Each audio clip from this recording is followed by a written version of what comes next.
அழகு மிகுந்த ராஜகுமாரி மேகமாக போகிறாள். ஜரிகை நெளியும் சேலை கொண்டு மலையை மூட பார்க்கிறாள். பள்ளம் சிலர் உள்ளம் என ஏன் படைத்தான் ஆண்டவன்?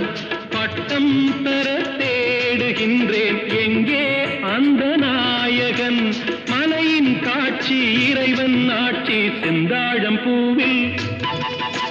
செந்தாழம் பூவில் வந்தாடும் தென்றல் என் மீது மோதுதம்மா.